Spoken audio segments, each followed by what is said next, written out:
Yeah, good. Pick it up, man. You know what it is?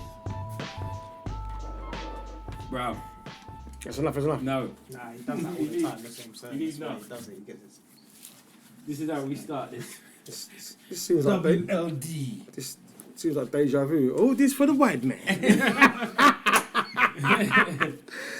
Need to get that money, boss. Let me just show you that I'm trying to do my thing. Oh, man.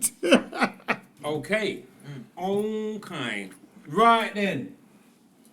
Here we go. Another episode of Win, Lose or Draw. We have in the house the Cockney Prince himself, You. Mr. Quincy. What's going on? What's going on? Right. So you like getting with that? Yeah, we're good. We're good. How are you? I'm blessed, mate. I'm blessed. I am happy to be alive and serving another day for my Lord and my ancestors. Good. Good. Like to hear that. Lovely. How was your trip down? Was it good? It was all right. Just relaxed, really. Just went through a few emails. You know what I mean? I use that time when I'm travelling. I'm not driving no more. I won't get into too much detail about that. Okay. But I do use the time while I'm on the trains and the transports to catch up on work. Mm-hmm.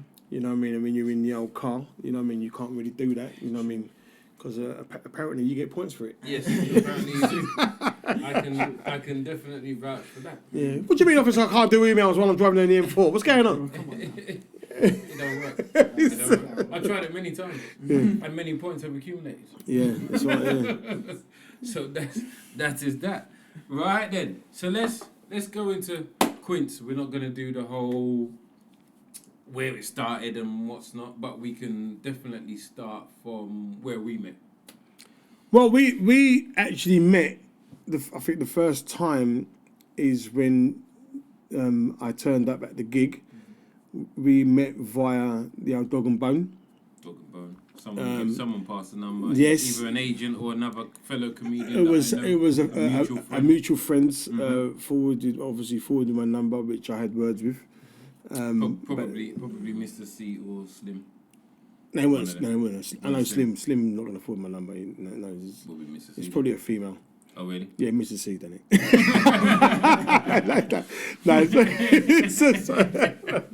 No, whoever it was, but obviously I was aware that you was aware of me, and I think that obviously Q is way down in the alphabet, so he was like, "What? I might as well book this comedian." You know, I've got down to Q. You know what I mean? There's a few after you, mate, and then letters are bloody lower down than yours. We won't even go into that. Yeah, so we had a discussion, and then you booked me to do a mistletoe gig in Maidenhead, a Christmas gig. Mistletoe and Wine. Mistletoe and Wine, yeah, which I had a very good night, and enjoyed myself thoroughly, and I was very impressed. I mean, anything outside the A13 is Northerners to me, you know. You want me to come out of Canning Town? Are you in a bubble? What, performing for Northerners? Yeah. This is amazing. Yeah, so no, I think that's the first time we met. Yeah. And you commented, right, on my attire. I'll never forget that.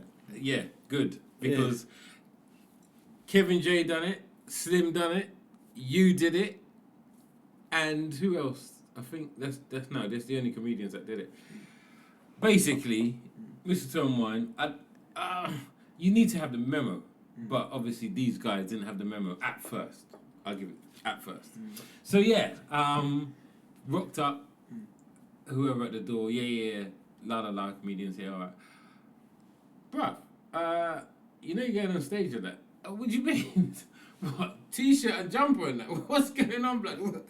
No one told me that was it. No, well, I was told, but do you know what it was? Oh, okay. This is what I had. So he was told. So he was No, I was told. He can't get another booking then, innit? Because of disrespect, No, but he wanted me to turn up like the Penguin at a Batman villain, like a Batman villain. I don't do. I don't do the old. You know what I mean, he went bow tie and all that. He says he don't do it, but from other gigs. No. Who? So what? So the next time you come, you've been to Mr. Turnwine at least twice. I've never had dogtails, mate. No, but you've had a jacket and a shirt on. I've got video evidence. No, that's in Coventry. See? and it was the Wakanda weekend. You see? What But happened? I wasn't performing. No, that's it. Yes, I was. I was performing. But the one I performed at, Yeah. I was like wearing. A scallywag. I had a Wakanda outfit on. It was an African outfit on. All right, man. I don't do. I mean, I wear a shirt and tie, but if I have I've to. seen you in the shirt and tie. Yeah. On Judge Judy. We've been to the you mean Judge Rinderblad. So that's how we met. What else? What else? We've been to a few shows and met at a few shows other than that. Now, over the years. Yeah, I mean, so we've got similar circle of friends and stuff like that, or associates, if you come to you want to say. Yep. So we've seen each other then. Brixton a couple of times. Yeah. And we've travelled down. Hammersmith, there's been. Yeah. I've come to. For Jamaicans, Hammersmith. I've come to a few Hackney Empires that you've been at. Yeah. I've come to. And you know the funny thing about Chris is that is like you don't know he's there and he just pop up and say, "What, Chris? Let me kind of shut off me and go on with business. Pop a hit, man. What, Chris?" People don't expect me, innit? Like, I live in the shadows, bro. That's what I do. It's just like, yeah. What's going on? What are you saying? Are you getting it? How you get in my dressing room? What's going on? Security guards sleeping on the floor outside. See, this brother here, he's the original Denzel Washington, he's the original Equalizer. This brother here. You know what I mean? Okay. Man, stop moving. It is what it is, bro. You got to get it. You always got to know how to get in and where to get in, and just the best. But I'm being real, you know. I love for someone who's over 6 foot something. How you just like pop up? How you sneaking and sneak out? Because we just must spot you from more, but I don't. No, that's because you're not paying attention, bro. Yeah, I'm clearly slipping in my own head. I'll slip round you. Fucking inside, mate. Slip. You know what I mean? 2 left and a hook, and it's quite ironic because when I do go out, with you comedy and the environment you're growing up, I'm normally very observant where I go. If I'm out of my comfort zone, I'm like, I walk around, just even like analysing. I'm analysing, let me stay at this point so I can see what is around me. That's right. And then you realise there's 8, 9 other men do the same thing. You better dodge your life as well, yeah? You know what? As well, huh? It's one of those, I always say, just not even just street. Is that camera rolling? Yeah. All right, cool. Not even just street. It's being streetwise. And even in my work environment, I worked for a particular company for like 16 and a half years. And basically you had to have, after me, you have to have these degree graduates and whatever, When they come to work, they could have been Einstein. Out of 10, 2 had the degree that you need, and that's common sense. Yeah. If you got a degree in common sense, you can do anything. Does your job involve sales? A bit of everything: sales, logistics, whole. From you got to win somebody. It was a hire car company. Right, but from you got to win somebody over. To you need an element of streetwise, but common sense. Yeah, and I think being from the streets, just being common natural, sense is natural. Yeah. Common sense would tell you I can't go into this place and talk a certain way or dress a certain way. Common sense tells you that I need some man around me. Common sense tells you don't try it. Don't try it. Because let me give this person their space. That respect that they need, and then it will work. It just will work. It will work naturally. I always believe it will work naturally, and that's how I think.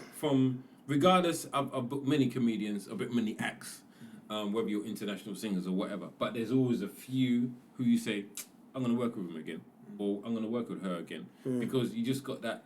There's someone just thought, okay, here's your money. Nice one, thank you very much. In my mind, I'm never booking you again. It's just one of those things, you know. Even if you had a bad sketch and what's not, but because of the person who you are, I'll give you that second chance or third chance because you've taken the time out to come here today, all the way from East London. You've taken the time out to just think, yeah, I'll go and do that for Biggs or whatever. Yeah. Just them sort of things. They run. Slim's one of them. Judy's one of them. You know what I mean? It's just pure love. Mr. C, from the start, he kind of introduced me to a certain caliber of individual. Yes, and from that I kicked off. So he's got to have the most props, I suppose. No, C's like the you know, you get the negotiator. Yeah. He's like the middle guy on the circuit who can tap you into get through. Cause yeah, he can get you into anything, and he's asked me for a couple of favours and what's not, and I've tried my best to do what I can for him, because you know if I needed those favours from him, he would do it. You know, I've got phone calls from people. How did you get my number? Do you know Mr. C? Oh, okay. Yeah, it's just one of those, isn't it? It's just like if you know who you, from doing your show and what's not. You bucked up with Emil at my show. Yeah, and I won't say I was gassed, but it was appreciation. So when I met Emil at your show, and we formed a from that, that, he's done a couple of things for you. Yeah, and it was, and it didn't involve me. There was no commission fee. It's okay. It's okay. I get my commission now. There you go. This is the only reason why I come here, you know. You are squared away. Because I need him again on my show. Yeah. But I think when I met Emil and I saw him in the front row, it was like following Liverpool as a team, my team. Like I used to hear, and since kicking up there sometimes, I used to hear sometimes the flack he used to get, and I knew the history. There was very few black players in that team. You know what I mean? So for him to be like a record signing at the time, you know what I mean? And someone, the late great Gerard Houllier, believed in him, and to watch him play for my team was like always an honour. And I've always said that he's always complimented. Yeah. He sacrificed his game technically. He did to accommodate others. Well, let's put it out there, because we've spoke to him. He's coming back anyway, but I think I'm gonna have to do a whole episode on but supporting the white man. I'll definitely flipping touch on the conversation's been had with Emil's dad and Owen's dad in front of me in the players' lounge. It's been had. Do you know what I mean? That's another story that I don't want to tell just now. But it's no, keep it. And yeah, you know, the question was asked. So, and it was obvious anyway. It was obvious. But you know, Emil is that guy. Stevie could have told you that. Emil was that guy, is that guy still. And he is so calm, he's so cool, he's just, you know, anything for easy life. I get what his position in the team was, and I suppose as a team player, you know what I mean. That was the system, and that was the system at the time. But even for England, he done it. Yeah, that's right. But that was because they knew it worked at Liverpool. Yeah, exactly. You understand what I'm saying? So him and Owen were always at the front. Right. So that 5-1 in Germany. Yeah. There you go. That was ultimately 3 of them he set up standard, and he got his little goal. Yeah. So for me, it was like it was more than just him playing alongside Owen. It was more of it showed me like here's a person willing to sacrifice for the better of the team. Yeah. And you might not remember, but I told him at the time why I appreciated him as a player, and I've taken that mantra into my own life. Sometimes you have to like sacrifice or be that team player. Yes, for the further of your in my career. You know what I mean? So it's like when I do a show, and there's enough comedians like I might be first on. Yeah, my job, I've got to make you laugh ultimately, but I know in myself I'm not going to go in there, and some comics are like that. I'm going to make you laugh, but it's not about me stealing the show. Yeah. Okay. It's just that DJ that comes on before me who plays the top 10. Right, thinking that. Yeah, well, hype the crowd. It's just like, well, if you're a real DJ, that doesn't faze you, because you got the crowd up. That's fine. It's probably not your party. You've probably been booked, but if you're a real DJ, you just completely switch the genre and deal with it your way. You know what I mean? If you try and follow the hype, it won't work. It might do. It depends. It depends on who's coming on after you. But it's just, yeah. It's always the lesser DJ. I don't care if whoever gets offended. It's always the lesser DJ who thinks that by playing the top 10 at the time, the most popular tunes will mash up your game. But if you're a real DJ, a real selector, that you just feed off that and just say, yeah, or this is how you can just take it down a peg and then bring it right back up. So yeah, and that's how I started in the industry. From comedy was developed for me DJing and DJing at some big venues. I mean, and it made me read a crowd and knowing things are got timing. Everything has timing. So I took that element as in when I do my materials. I'm not gonna. I know. So because I'm quite topical and I would address it. Like I would address the issue at the top of my set. So if something major happens in news or something and everyone's talking about it, why am I leaving it to last? I would address it there and then. So that's the same thing with DJing. You know what I mean? It depends on the time. Yeah, it's like I will start with that big tune, or if I know that the presenter. The DJ is after me, I'm not going to change up the genre. I'll let him or her know. Yeah. But I've related a lot of my DJing style to my comedy, and it's that thing about sacrificing. And I always let a comedian know, like, this is what I spoke about. Right. Yeah. So whoever's after me or more of the closing comedian, I'll always say, I spoke about this. But you're a team player, though, isn't it? It's but that comes from not just Emil, but that's examples of the show has to be good for the audience to appreciate what you did. Yeah. There's little things they might not see, but ultimately the show has to be successful. So when I done your venue, you know what I mean? Sacrifice, mate. Is it? Yeah. So obviously when I met Emil at your gig, you know what I mean? And I think that we struck up some kind of friendship because I wasn't just like, oh my God, I need to take a picture. Yeah. I rapped him. Listen, it's all at the mistletoe. Whoever hasn't been to it or has been to it, you know, regardless whether you're a paying customer, artist, backstage, sound man, whatever. It's all love. You can come and approach. Someone can come and approach you, and they can have a conversation with you. They can come and approach Emil. They can come and approach me. It's just how it is. You know, that's the environment that I wanted to. And there was a bag of galley as well, so that's bag of galley. The missus was there. I wasn't watching that.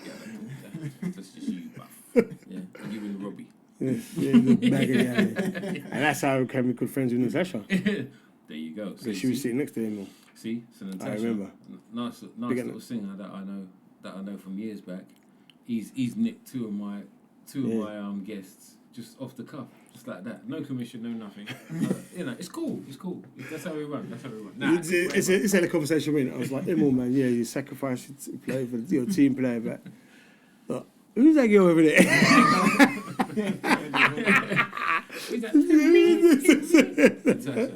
She's diving, man. She's one of the man them. She's amazing. Absolutely legend. She is going to be on the show in a few later episodes. But yeah, big up Natasha, Miss Watts. You can get all her Instagram stuff and all the rest of it. It's about me. We'll plug that on her one. We're going to plug him this time. Yeah. I was going to ask as well. Go on. So, you know, like obviously growing up in the East End, you've got that confident element from childhood, you know, playgrounds, having to be like, just outwardly, it's spoken. I wouldn't say confidence. You know what it is? I think that the area I grew up in East London, Canning Town, I think, as we doing political language, I had to, as black guys, you have character. And you survive. My area was not sweet. It wasn't nice. I can imagine. You know what I mean? I was the oldest at 3, and it was like, and I look at it like my mum and dad, they paved the way for my generation that bit more easy, even though they got their bullshit. But it was a bit more easier for me. You understand what I'm saying? So, and I think that most black guys, you build and you earn a bit of respect. So I said, defend yourself, because if you didn't Yeah, defend you have to look yourself, after yourself, bro. yeah, if you It's didn't just one defend of them. yourself, trust me, you know what I mean, you were going to be victim. And black victim, that's no joke. So after a couple of whiles, little tear-ups and all that, it was like, oh, you're all right, Quince? You're all right, you are? Yeah. You're all right, It's one of them, oh, yeah, you're all right, you can have it. Yeah, you're not bad. Take I mean, you take care of yourself. Yeah, I mean, it's just like they just know, and then that goes from oh, those geezers from Forest Gate or those geezers from Brixton, but you're all right. Yeah. And then it comes to another argument. Where you got to say, I'm all right. Yeah. And this is the thing about education, because as much as I've got a lot of white friends and I've got nothing but love for them, I look at it as a duty of, right, I can handle myself, or I can, but I need to have the conversation with them. Yeah. So when they do, and that's that point of privilege, because that's their world. And growing up, like, it's only taken, say, the George Floyd situation, it emphasised even more. It's even more important for me to have these conversations. Yeah. I've fallen out with, I fell out with a guy I grew up with, white guy I grew up with, and we had issues with my cousin, right? Like, so we grew up because our parents knew each other from nursing, but I never knew he had issues with my cousin. But what it wasn't it was issues of, he was just following his mates. Yeah, so when my cousin pointed it out, like, it was like a tension thing, and it was like, I was hurt. It's like, this white guy at the time, we both the same age, and it was like, I was not even believing my cousin. It's like, no, he ain't like that. Yeah, because he ain't like that with me. No, yeah. It's And that's what happens, isn't it? Yeah. That's what happens. And it's that thing of, no, I don't like them, but you're all right. Yeah. So, but you're all right, but your cousin's not all right. Yeah, that kind of But you're vibe. saying, well, yeah. hold on, bruv. Yeah. He's my cousin. Yeah. He's all right. Yeah. No, he's not. But yeah, Then there's conflict of interest, as they say. I remember, I know. Yeah, and I approached him with his boys, and it was like literally like breaking up a relationship, like with a gal. Yeah. I can't believe like, it's just racist. It happens, mate. It happens. Listen, this George Floyd thing I've seen a lot on Facebook and a lot on social media with people calling out, and just whatever colour you are, you have to have a mutual agreement on what is wrong and what is right. You won't get it because you're not black. You just won't. But it's the ones that want to learn how you feel or how it affects you are the ones that are trying. The other ones that said, oh yeah, all lives matter. Yes, they do. That's obvious. Yeah. But all lives never get affected the way black lives do. And it ain't about, and I always tell people who are not black or experiencing any kind of ignorance, it's not about you learning and saying, right now you got to read some textbooks about freaking Marcus Garvey. Yeah. It's not about that. Appreciate a fellow human being's pain, struggle. yeah. And that's what we want. Like, so growing up as black men, homosexuality growing up for us, it was in my house. It was taboo. You do not discuss. And it was like, nah, not in. But as you get older and you're supposed to educate yourself, I'm an appreciation of like what some of the man they go through. Yeah. You know what I mean? It's like, raw. I had to really, and I'm a lover of reggae music. Yeah. You know what I mean? So I can take it tongue in cheek. Yeah. You know, that's no pun intended, by the way. But I'm. It ain't about me educating myself and the forefathers of. Yeah. It's me. I'm in appreciation of what some of them man their struggles are. Yeah, and it's like I would adapt myself to not disrespect the thing. Yeah. You know what I mean? The same with someone who's from Islam. So when it comes to Jewish person, yeah. Just a different. Yeah. So if I don't like you, I don't like you. Exactly. Yeah, I will tell you I don't like you. But I'm not even pretending. yeah, to you, so I'm not gonna say I'm just gonna tell you, mate, don't do your race. I don't like you. Yeah. So and I think I'm so passionate about my race, and like I will never take back. I appreciate growing up in Canning Town because it's built my character to who I am. I defend Canning Town to the end. You know what I mean? Everyone who, regardless if you come from Manchester, Nottingham, Yeah. Leeds, Leicester, wherever, Slough. You know what I mean? Regardless, we've had our struggles here as well. You know, and there's just certain, like my older brothers and what's not. Yeah, same as you, bro. We're all teddy boys and them, man. They're running them down the street. It's not no different anywhere else. Trust me, it's no different. But you know. And my biggest allies on my comedy circuit has been those same white guys. And they're grown men, you know what I mean? Yeah, because they've grown to see. Listen, I've got loads of Chelsea supporters. Is that the closest Premiership team here? No. I think the closest Premiership team to us was Reading until they dropped down. But and then the closest after that would have been Watford. Yeah, Watford. That was that, and then the closest after that would be Queen's Park Rangers. QPR. Yeah. Not Brentford, though. No, they were never Premiership. Championship, very close all the time. Never just got there, did they? No. Terrible. Let's get back onto the football thing. Yeah. Let's get back onto the football thing. So, my era of for those who don't know, Quincy is a Liverpool fan, like myself. We're gonna get a couple of other diverse. You know, we just don't want to keep it Liverpool on this, but being from East London, your closest team, West Ham. Yeah, the reason why I didn't support West Ham, because growing up I was always fighting the frigging supporters. And it was in my class, and then I would see their dads, you play, not to me, and I'll go around their asses, and they were like, all right, Quince. Yeah, how are you, mate? You all right? Yeah. I just see you on TV. I just see you on TV smashing some black guy's face into a post. Yeah, I just saw you on TV just you like, man. You want me just but it was It's a weird. So yeah, I did it. The team, but the team. The whole do you know what it was? West Ham at the time was more. It wasn't about the team. It was the fans. Yeah. There was the fans were bigger than the team. You know what I mean? They had good players. Don't get me wrong. Like Brooklyn, Devonshire, and them man, and Paul Goddard, and they were good players. You know what I mean? But as a collective, as fans, they were more notorious than the team. That's when you know you need a marketing team. That's when you need that.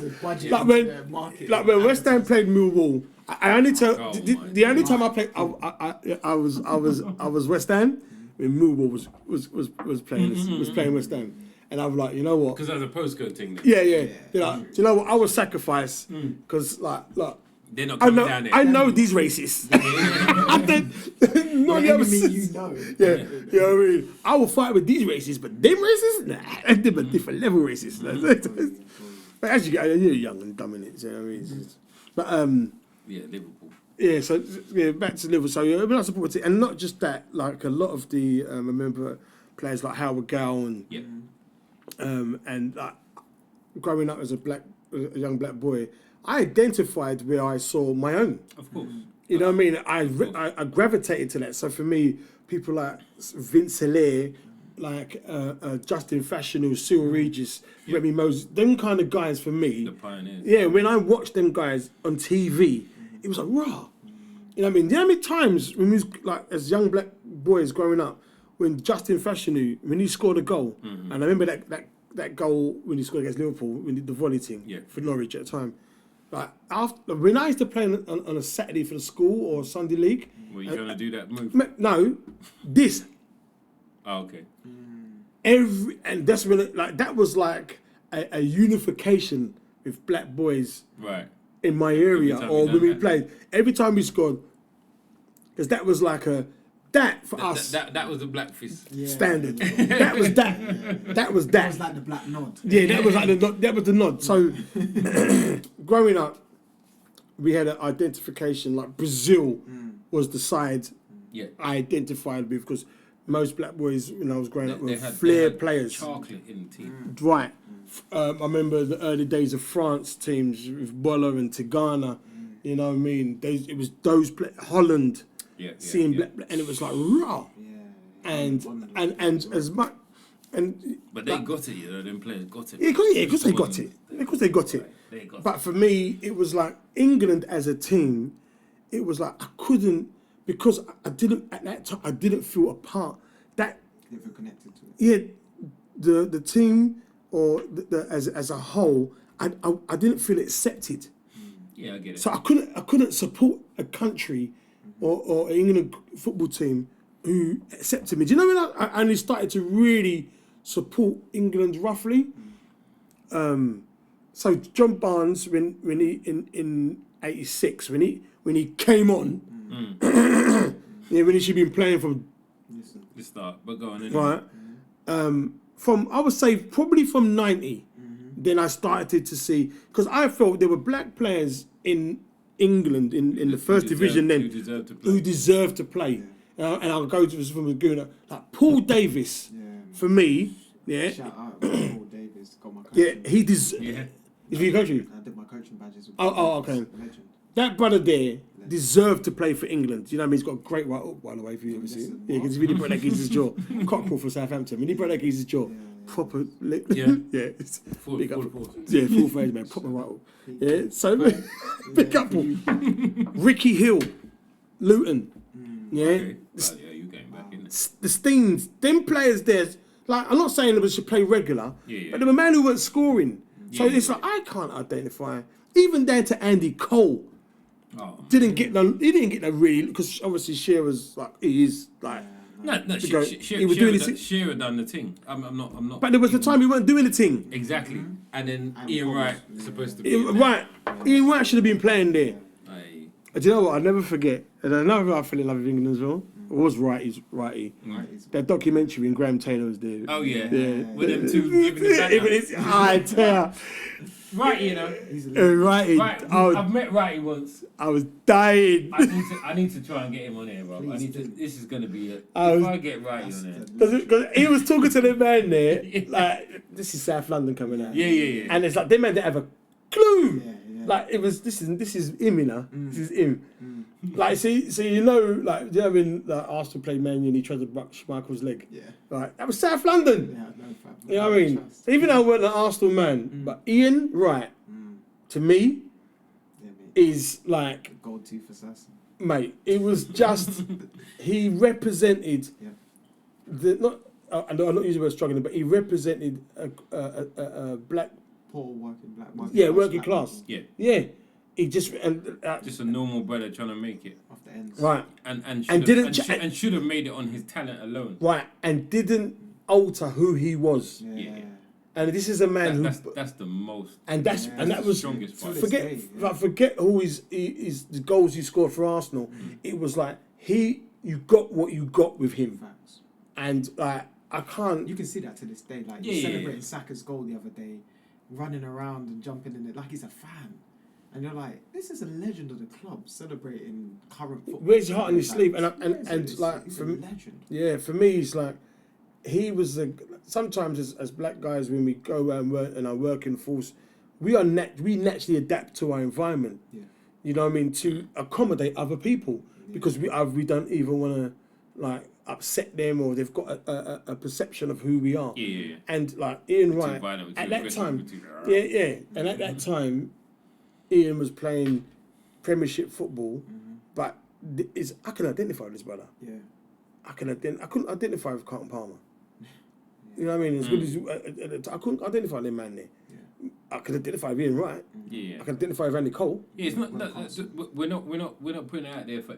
We love any black player because there's loads of black players that are, as far as I was concerned, coconuts, and they just didn't fit into the. There's. How should I put it? There's the man and then there's the man them. Yeah. There's the man and then the man them. Yeah, Yeah, right. he's in the man them. I'm part of the man them crew. Yeah. Yeah, that's just me. That's how I roll. You know, whoever knows me growing up and what's not. But you're too aggressive. You're too this. Da, da, da, da.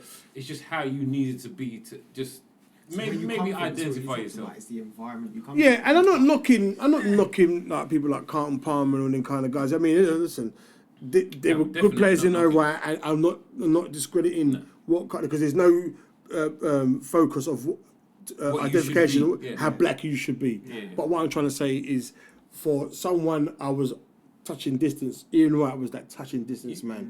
One of your friends was Ian Wright. Yeah. Yes. You know what I mean? Yeah, that My was one of the family guys. member was Ian Wright. Yeah. That's right. He celebrates like my cousin, like my brother. He talks like my uncle. I can identify with him. That's what we're trying to say. And not just that as well, and I know it's a really big stereotype, but when he got like sent off, he got a card and you saw his face just twist towards a referee and say, "What?" Yeah, like That was you know you wanted to touch him out there. Yeah. I can identify with that. But we're being professional.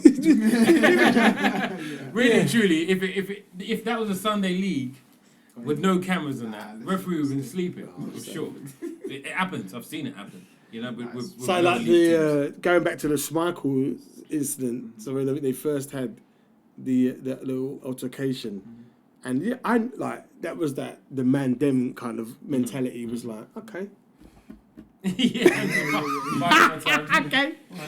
Okay. Yeah. This is gonna be that's an interesting. watch. You know, when a black guy says, "Okay, watch." It's just about what time it is. So for me, going back to the Liverpool team, like supporting that team was like my go-to player at the time. Identified with flair and Terry McDermott. When I watched that brother play, it was like raw. I mean, it was like Glenn Hoddle, but for my team, That's Terry the equivalent. McDermott. And I say he's not good as Glenn Hoddle, but Terry McDermott as just a flair player, a player who linked that midfield and made it.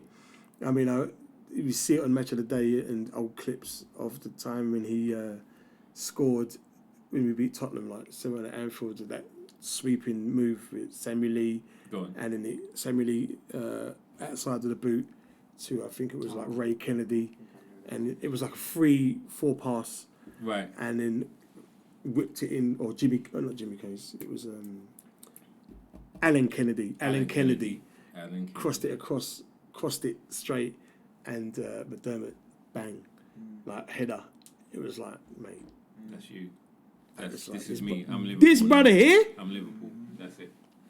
This brother, so Terry McDermott, Graham Souness, and they had little mini afros, and I that's say, what we said, isn't it? yeah, and I said this without any apology. I was like, them man, they play like black man. You know? Yeah. It's just, all them guys had big striking afros at the time. And they had the flair. They had a little swag about them. Graham Souness was that the man them kind of, but Scottish man like that. Scottish anyway. man are just more back. Anyway, I got a few friends in Glasgow, and they're serious, man. And even growing up, it's like I identified more with Scotland as a team, right, than I did in England.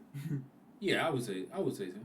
Because they had some good players, and it was like I know have gone through their own trials and tribulations. Anybody who went through trials and tribulations. You identify. I identify because they had a struggle same way. Yes, you know what I mean. They had a struggle to overcome. Yeah, so the Scottish man there, I identified with him. You know what I mean. So there was nothing like Dalglish, Scottish, Gillespie, Hansen.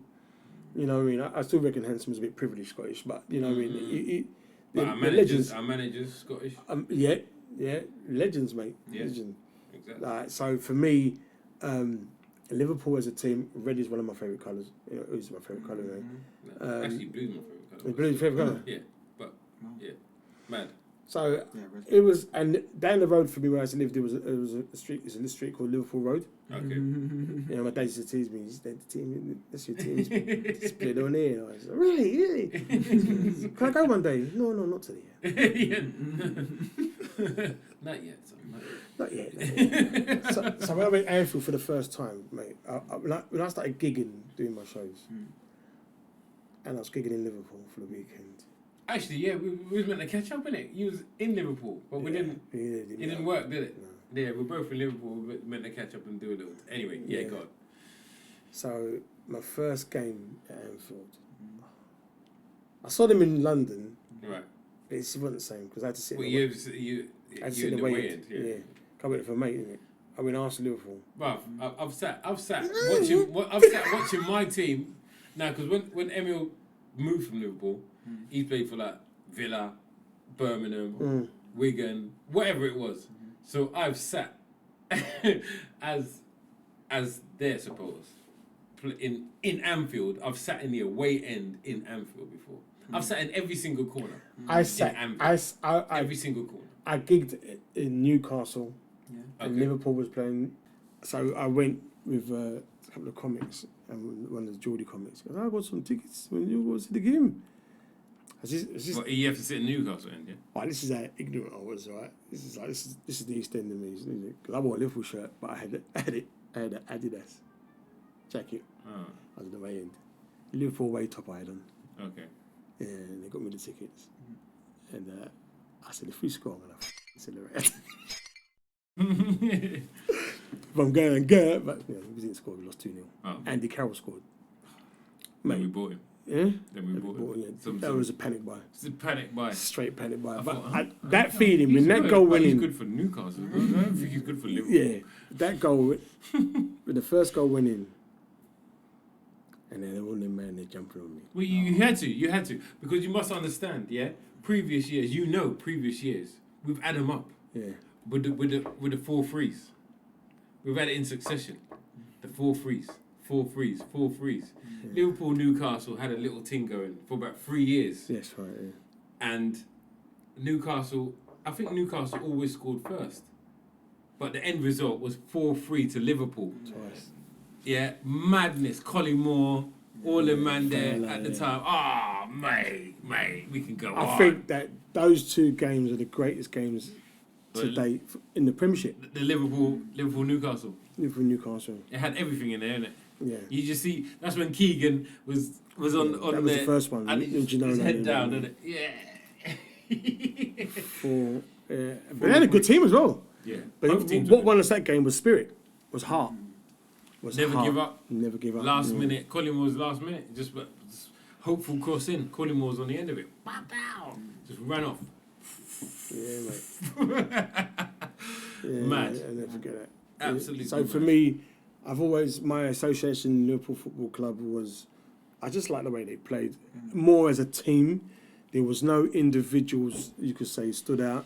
Obviously, the individuals then at the time, when Liverpool started to stand out, were Barnes, when Dalglish was manager.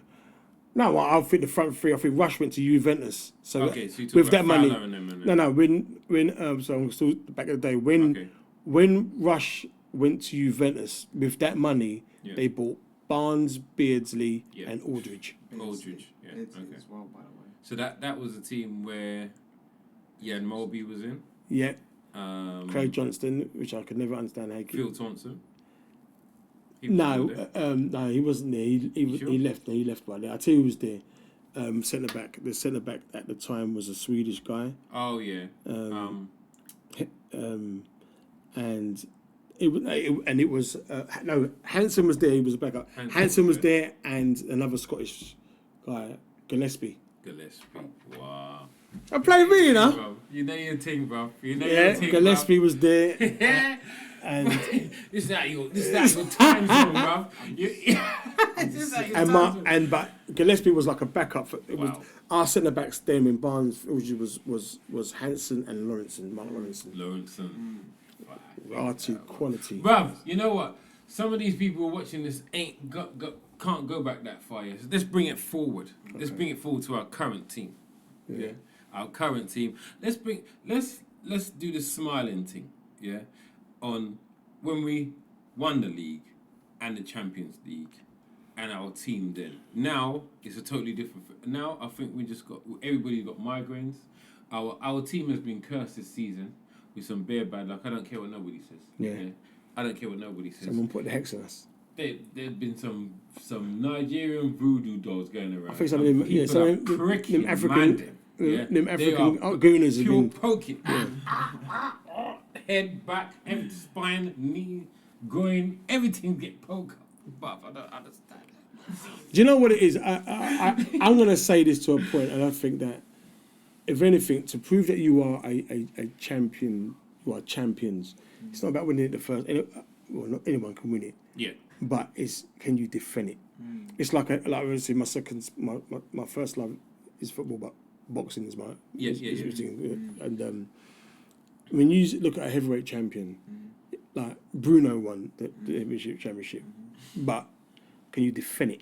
Yeah, it's When you got man coming at you, yeah. and those that proves champions. Like Ali would like. Yeah. So for me, our team Liverpool is. I think that we won it. It took those years, and we built those 3 years under Klopp to tweak. And I do believe ultimately, this COVID thing towards the back when we was like 400 points clear. Yeah, I reckon if the COVID thing didn't kick in, we would have gone to that season, unbeaten. Because the spirit of that team then. I've told everybody, and I'm not being biased because I'm a Liverpool fan. I've told everybody, and everybody who goes as an away fan, I've got enough proper Chelsea supporters. I've got enough proper Man United supporters, season ticket holders who are in the away end when I'm in the home end. We meet up after the game. We meet up before the game. I met up with Robbie Lau on the AFTV before the game. You know what I mean? Proper supporters. When you come to Anfield, right, the atmosphere, you can't. There is no. I've been lucky enough to be from 99 to 2010. I think I've done all the Premiership grounds. I'm talking Middlesbrough, Newcastle, Sunderland.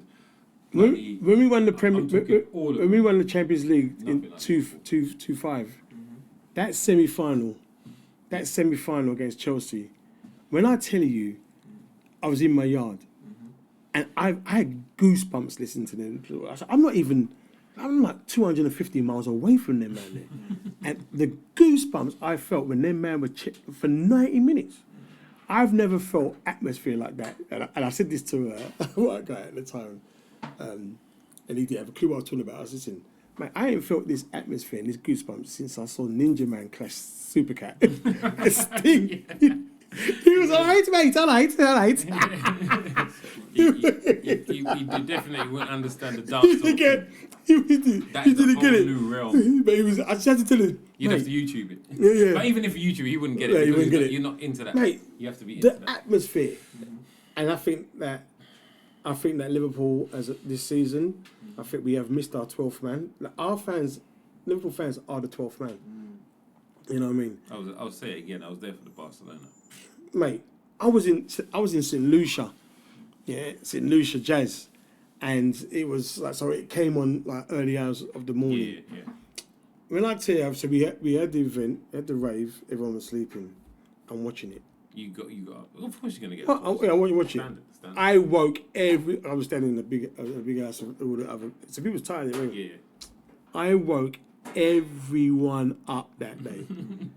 Everyone up. I banged the doors and said, "What's wrong with you?" I said, "I don't give a Did you see what my team just done?" You know what I mean? Because I ain't gonna lie, when we lost the first leg 3-0, and we shouldn't have lost 3-0. It was a messy show. It was it was like raw. And I was getting my digs. And I'll never forget, on the day of the dance, I had my Liverpool towel, and I was going through the whole dance in it. You know what I mean? Nothing, man, the Arsenal man. And I was so gassed. That is up there with the Newcastles. That Barcelona, and to see and it went back to old school British style football. Even though we had foreigners in the time, like Messi was playing. I mean, you like it's that Sunday team that play like a black man. Kick up that boy there. Kick up that boy there. The boy there. Nobody in Liverpool had respect for any Barcelona. Nope. Because the reason why I always go back to this, and people can say what they want, but we had our strongest players were out. That's right. Salah weren't playing. Salah weren't playing because our thing was Mane, Firmino, Salah. Firmino, Salah were out. They were out. Shaqiri played, and he played damn good. Listen, when I said, and you have to understand that we've got Coutinho coming back for the first time, so he's got something to prove. Yeah. You know what I mean? You've got Suarez coming back for the first time. You've got the best player, one 50-50 between him and Ronaldo, but one of the top two players in the world in Messi. They're all in the same team, or we're depleted from what we usually have. And we're 3-0 down. Come on now. Yeah. I knew Liverpool were going to score. I didn't know that they were going to score 3 or 4, but I definitely knew I definitely knew Barcelona were going to score. I knew that. Yeah, But they didn't. We didn't, mate. That's the Right. because we just froze them out. We froze every. I was there, and Messi did not have a chance on that ball. So he you- did not so- have a chance. Ronaldo, Milner, Robinson. was running. Alexander Arnold, Shaqiri, all their man was running the midfield. They had no, and we're talking about fullbacks here. There weren't no space. There weren't everything. I just thought every time they got the ball, Suarez got the ball and he went for the mate. He tackled it. Boom. You're thinking bloody hell. He doesn't look like he. Coutinho wasn't even in the game. Messi. I reckon Coutinho got stage fright. I think he got a brown envelope, and whoever gave it to him, I wanna thank you very much. Whoever went to the cash point and given that brown envelope for not playing for that day. Yeah, I because like I really liked Coutinho as a player. Oh, yeah, 100%. I was upset that he left I was upset because that he left. I felt that Klopp was going to build. He was going to be our Firmino. He was going to be that front three. I was upset when he left because I thought, yeah, Barcelona don't come knocking every day, and Real Madrid don't come knocking every day. But if you look at the track history with people like Bale, who went before him and what's not, you got to look at these. If you're not Spanish or Italian, Yeah. and the fans don't get to you straight away, You know what I mean? you're not in it. It's not the president who runs Barcelona. It's the fandom. It's the mafia. It's the only one English player really, the man they really checked for was Beckham, isn't it? Yeah. But he done the thing, though, innit? Well, Yeah, he done it, but his brand, he Yeah, played but like his brand. Yeah. And they Identify. Yeah. Beckham was He's a Beckham G. was a flipping Michael Jackson at the time for Yeah, football, wasn't it? you know, that's another one. He played like a black man. Black. I don't think I can get Beckham on this channel. They never say never, mate. Never. He's not too far from me originally. No, I know. Never say never. I will call out certain roads and say to him, listen, don't act like you own a club that you can't talk to certain man. You used to work at the freaking dogs. Dog track. Dog track, mate. That's his first job. Wow. Yeah. Even I know that. Yeah. But So, I still don't think we can get him on the channel. Anyway. Yeah, that's Liverpool prison. Okay. I met Beckham. I met him a few times. I met him in Gordon. Whiskey Mist. I met him at Mayfair. Gordon Ramsay restaurant. Oh, okay. Yeah. Yeah? He was staring at Idris for like 20 minutes. Okay. And I'm like, why are you staring? You need to talk to him. So I said to him, he goes, oh, yeah. He thought I was his security. What are you staring for? Just talk to him. What international badman comedian like you disrespecting? You should have chussed some drink in his Yeah. face, bro. Stay in the bed. Hey. Yeah. All right. Well, we've touched on a few things. Mr. Quincy, Appreciate it's been an absolute pleasure having you here, mate. It really is. Oh, thank you for inviting me. Thanks for coming. Cheers down, for the mate. red wine. The red wine has got to everybody now. I think I've got. I'm not saying what I'm gonna do because just in case any police it doesn't matter because it's not gonna get out straight away. So if I am drink driving, Yeah, this is going out in June. it's going out when lockdown's over. It's all good. Well, that's that. Thanks again for coming. Where can we find the big man? Where can we find your Yeah. So I'm currently Where's your stuff? I've got my radio program, Quincy The Comedian's radio program on Supreme. Supreme what? FM? Is that on? Supreme FM, but it's supremefmlive.ning.com. So and that is Mondays, Wednesdays, Thursdays, and Fridays during the day. So 4 days a week. You don't mind, yeah? No, well, do you know what? It started off with 2 shows and then it just expanded. It's really because I actually covered the show on a Monday, Right. and the feedback I got back, You booted that person out. that guy, Go on. jog on.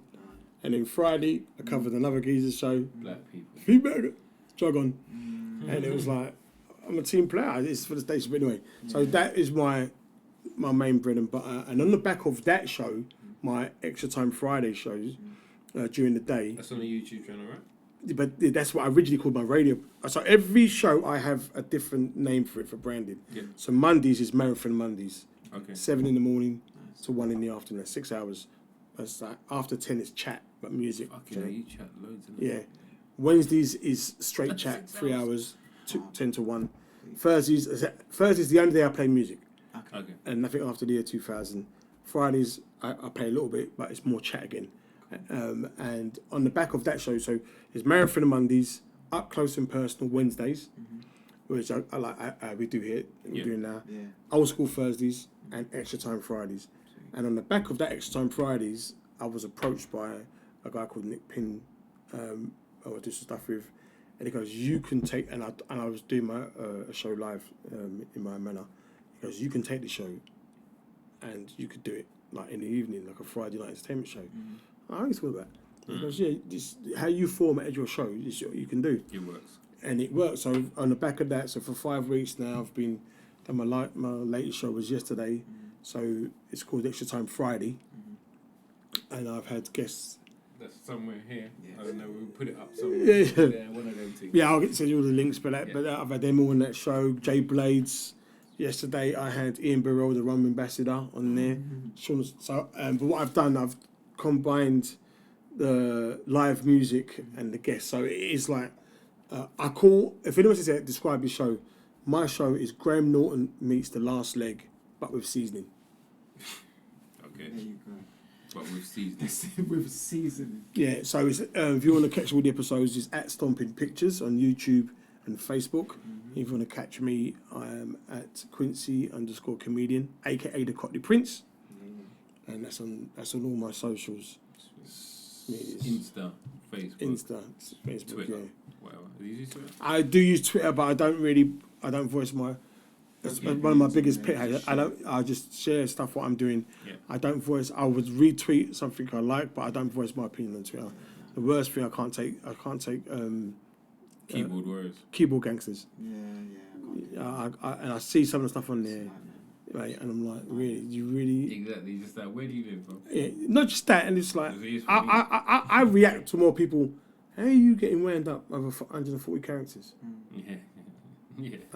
I just don't get it. So I know after them people, majority of them won't even have that stuff to say in your face. So Yeah. don't get involved.